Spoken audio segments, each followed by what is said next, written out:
Sir चलिए अब आगे बढ़ते हैं और अब बात करते हैं एंथम बायोसाइंस के टॉप मैनेजमेंट से। कंपनी की लिस्टिंग दमदार हुई आज और एनएससी पर 27% प्रीमियम के साथ 723 रुपये प्रति शेयर पर लिस्टिंग हुई है।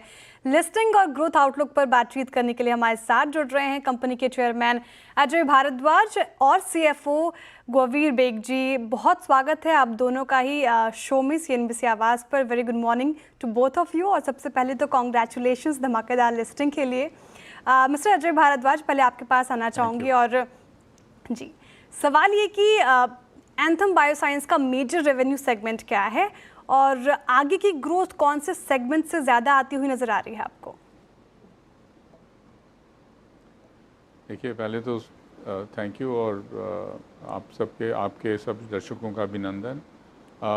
मेरे आज जो लिस्टिंग हुई है उससे हमको और भी भरोसा बढ़ा है कि हमारे जो contract research develop manufacturing and development organization जो नया बिज़नेस है, ये अब न्यू एज बिज़नेस लोगों को थोड़ा इसमें एक तो ज़्यादा इंटरेस्ट भी है और आगे चल के उनको इस बिज़नेस का थोड़ा समझ भी आ रही है।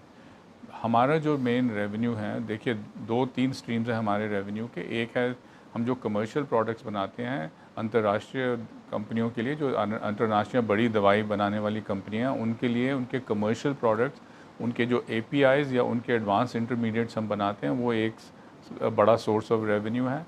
दूसरा है हमारा रिसर्च पाइपलाइन, जो हम नए प्रोडक्ट्स जिन पे हम अनुसंधान कर रहे हैं, जो आगे चलकर कमर्शियल होने का जिनका एक बहुत बड़ी संभावना है, तो वो एक दूसरा हमारा रेवेन्यू स्ट्रीम है। और एक हमारा स्पेशलिटी इंग्रेडिएंट्स बिज़नेस है, जिसको हमारे अपने प्रोडक्ट्स हैं जो उस न्यूट्रिशन और वेलनेस सेगमेंट में आते हैं।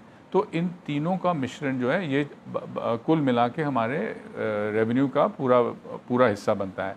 तो किसी रैंक ऑर्डर में नहीं, पर सबसे बड़े प्रोडक्ट्स हमारे कमर्शियल प्रोडक्ट्स हैं, जो न्यू एंटिटीज़ जिनको बोलते हैं, जो हम बड़ी कंपनियों के लिए बनाते हैं। ओके, अब चर्चा में गौवीर जी को भी शामिल करना चाहूँगी। गौवीर जी, सवाल ये कि जिस तरीके से आप देखिए ट्रेड वॉर, टैरिफ, ये फार्मा सेक्टर पे मंडरा रहा है, पूरे विश्व पे मंडरा रहा है, और ऐसे में आप क्या सोचते हैं कि आपका अमेरिका बिजनेस पे कितना असर पड़ेगा? इसको लेकर आपकी क्या स्ट्रैटेजी भी है? थैंक यू, शुक्रिया ये सवाल पूछने के लिए। देखिए, हमारी जो बिज़नेस है वो कॉन्ट्रैक्ट रिसर्च डेवलपमेंट मैन्युफैक्चरिंग वाली बिज़नेस है, जिसमें बाहर की अंतर्राष्ट्रीय कंपनियां हमें देती हैं कि आप उनके प्रोजेक्ट पे काम करें, पहले रिसर्च करें, फिर डेवलप करें और फिर मैन्युफैक्चर करें। इस जो CRDMO बिज़नेस में सबसे ज़्यादा हमारे जो कॉम्पिटिटर्स हैं वो हमारे इंडियन कॉम्पिटिटर्स नहीं है, बल्कि चाइनीज़ कॉम्पिटिटर्स है। चाइनीज़ कॉम्पिटिटर्स तकरीबन हमसे अबाउट 6 या 7 गुना बड़े हैं compare to the Indian players जो कि CRDMO बिज़नेस में ऑपरेट करते हैं। ये जो ट्रेड वॉर या ट्रेड टैरिफ जो बोली जा रही है, it's largely A geopolitical situation जो कि US और चाइना के बीच में है। सो अगर ये ट्रेड वॉर जिस तरीके से भी प्ले आउट करे, इंडिया को उससे भरपूर फ़ायदा हो सकता है compare to China. So from a competitiveness point of view, Indian peers, मैं सिर्फ एंथम की बात नहीं कर रहा हूँ, मैं पूरी CRDMO फ्रेटर्निटी की बात कर रहा हूँ, जो कि हमारी पूरी CRDMO फ्रेटर्निटी है इंक्लूडिंग एंथम। इनको बेनिफिट हो सकता है from this China +1 space as well as from this trade war जो कि US और चाइना के बीच में चल रही है। सो जो भी टैरिफ लगे इंडिया पे, चाइना पे, उससे ज़्यादा टैरिफ लग सकता है, जिससे इंडिया की कॉम्पिटिटिवनेस बढ़ सकती है एंड उससे एंथम और हमारे जो पीयर्स हैं, भारतीय peers on the CRDMO space, सबको फ़ायदा हो सकता है। ओके, क्योंकि बेग जी आपने पीयर्स की बात छेड़ ही दी है, तो अगला सवाल जिक्र उसी पर था। फिलहाल पैट और EBITDA आपको कैसा लग रहा है अपनी कंपनी का, और उसको पीयर से कंपेयर करें तो आप अपने आप को कितने पानी में पा रहे हैं? देखिए, PAT, EBITDA margins, revenue growth, आप कोई भी आंकड़े ले लीजिए हमारे और हमारे पीयर्स के साथ कंपेयर करिए, तो बिल्कुल हमारा जो परफॉर्मेंस है काफ़ी उम्दा रहा है।